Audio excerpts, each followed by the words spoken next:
Good morning students. 6th క్లాస్కి సంబంధించి మనకి సాటర్డే 17వ తారీఖు ఒక అసెస్మెంట్ జరిగింది. దానికి సంబంధించిన ఆన్సర్స్ ఎక్స్ప్లెనేషన్ ఇప్పుడు మనం చూద్దాం. మన ఫస్ట్ క్వశ్చన్ నా, మా, రా, ఆ ఈ అక్షరాలతో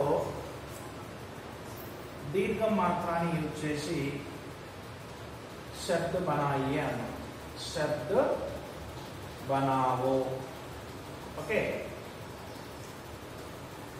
ఈ అక్షరాలన్నిటిని యూజ్ చేసి ఈ అక్షరాలన్నిటితో ఈ దీర్ఘం మాత్రాన్ని యాడ్ చేసి మన వర్డ్స్ ప్రిపేర్ చేయాలి. ఫస్ట్ లెటర్ నా, దానికి దీర్ఘం మాత్రాన్ని యాడ్ చేసి వన్ వర్డ్ నామ్. ఓకే, తర్వాత లెటరు మా, మాకి దీర్ఘం మాత్రాన్ని యాడ్ చేసి వన్ వర్డ్ ప్రిపేర్ చేద్దాం. మామా, నామ్, మామా. తర్వాత రా, రా అనే అక్షరానికి దీర్ఘం మాత్రాన్ని యూజ్ చేసి వన్ వర్డ్ ప్రిపేర్ చేద్దాం. రామ్. ఓకే, తర్వాత ఆ అనే అక్షరానికి దీర్ఘ మాత్రాన్ని యూజ్ చేసి వన్ వర్డ్ని ప్రిపేర్ చేద్దాం. అనార్. ఓకే, ఈ దీర్ఘ మాత్రాన్ని ఆ అనే అక్షరానికి దీర్ఘ మాత్రాన్ని యాడ్ చేసి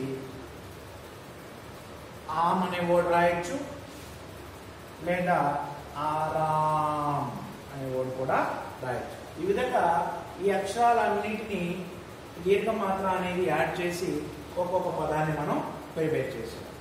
నామ్, మామా, రామ్, అనార్, ఆమ్, ఆరామ్. ఆరామ్, ఆమ్, రామ్, అనార్, నామ్, మామ్. సెకండ్ క్వశ్చన్ ఏంటంటే మనం ఒక పజిల్ ఇచ్చాం. దీన్ని హిందీలో వర్గ పహేలి అంటాం. ఓకే, వర్గ పహేలి. దీన్ని ఏమంటాం హిందీలో? వర్గ పహేలి. ఆ, రా, మా, మా. ఓకే, తర్వాత నా, నా, నా, మా. ఈ అక్షరాలని మనం ఒక మీనింగ్ఫుల్ వర్డ్స్ వీటిలో నుంచి కొన్ని మీనింగ్ఫుల్ వర్డ్స్ని మనం రౌండ్ అప్ చేసి పక్కన రాయాలి. వర్గ పహేలి. నేనేం క్వశ్చన్ ఇచ్చాను? వర్గ పహేలి మేసే శబ్దం కో బోలా లగాకర్ లిఖియే అని. అంటే ఫస్ట్ మనం ఇక్కడ రెండు పనులు చేయాలి. ఫస్ట్ది ఒకటే రౌండ్ అప్ చేయాలి, తర్వాత రాయాలి. సరే చూడండి, ఫస్ట్ రోలో నా, మా, నమ్, నా, మా, నమ్. ఇదే రోలో మూడు అక్షరాలను కలిపి నా, మా, న, నమన్, నా, మా, న, నమన్. తర్వాత సెకండ్ రోలో రా, మా, రామ్, రా, మా, రామ్. అదే రోలో కా, రా, కర్,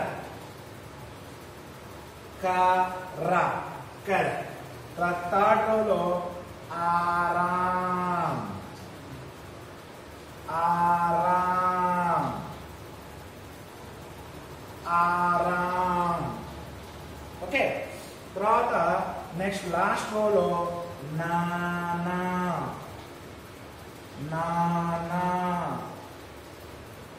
నానా. ఓకే, ఇట్లా నిలువుగా చూసుకుంటే నా, రా, మా, నా, రా, మా, నరం.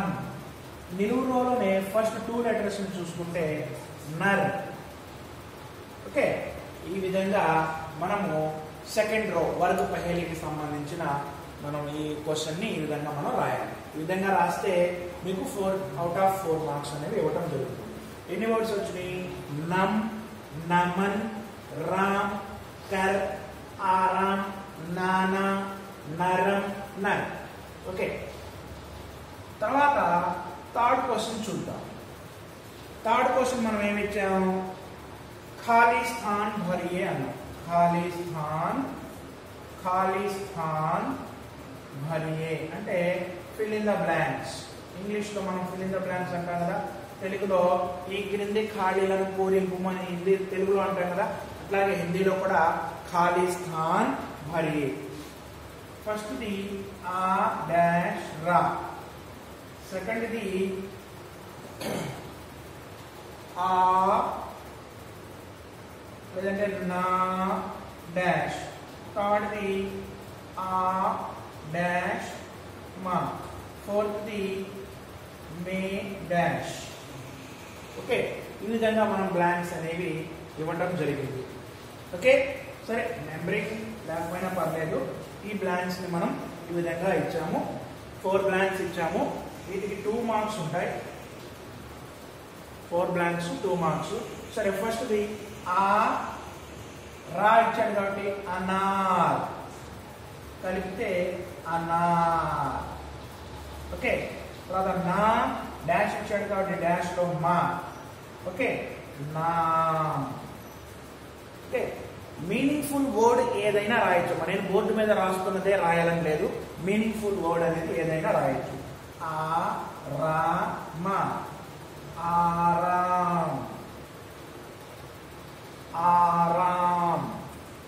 మేఘ, మేఘ, మేఘ, మేఘ. ఈ విధంగా రాస్తే మీకు 2 మార్క్స్ అనేవి వస్తాయి. Okay okay students, first question ఈ విధంగా రాయాలి, సెకండ్ క్వశ్చన్ ఈ విధంగా రాయాలి, థర్డ్ క్వశ్చన్ ఈ విధంగా రాయాలి. కాబట్టి ఈ 3 క్వశ్చన్స్ మీరు నోట్స్లో ఎంటర్ చేసుకోండి. ఈ మోడల్స్ మీకు నెక్స్ట్ ఎగ్జామ్స్లో రిపీట్ అవుతూ ఉంటాయి కాబట్టి ఈ మోడల్స్ వెరీ వెరీ ఇంపార్టెంట్. ఈ మోడల్స్ని బాగా ప్రాక్టీస్ చేయండి. ఇవాళకి ధన్యవాదాలు. నెక్స్ట్ క్లాస్లో వేరే టాపిక్తో కలుద్దాం. Thank you very much.